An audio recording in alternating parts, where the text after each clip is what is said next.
party was strictly about football. You know, have you seen this player?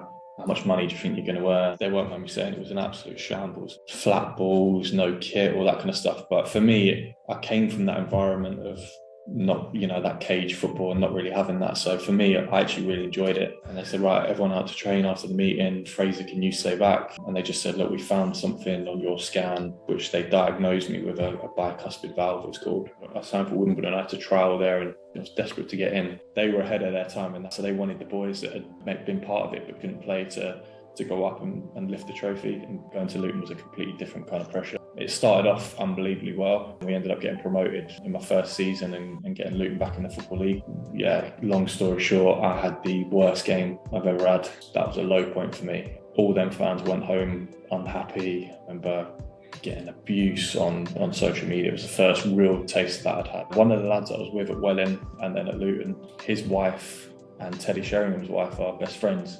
And he was getting married in the summer. Got put on a table with Teddy Sheringham. I was a little bit in awe because he was one of my heroes growing up. And I remember he came up to me and he said, why don't we just have a chat today and we'll figure out, you know, what's going on next season. It's a running joke in my family that any time we played on TV, I've been terrible on TV. But as a one-off game, that's, you know, probably the highlight of my career. I was named captain. I had all my family there. This was the one occasion I did myself justice. I thought they went full out, and, you know, we had a bit of a reputation for beating, you know, higher teams at that point. And it's probably, you know, people say about the magic of the FA Cup, but our first round was against the lowest ranked team. It was the Met Police. By round 5, it was the complete opposite. We were the lowest team in it, playing against the champions. I didn't feel great on the coach there. I remember at one stage in the second half going quite dizzy. Didn't think anything serious of it. Woke up the next day and it felt like I'd been hit by a bus. I felt my heartbeat going a bit heavier.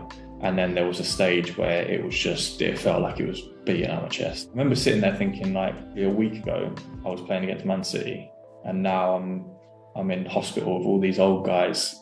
Like, what is going on here? And from that point, I pretty much knew that I was going to have to retire.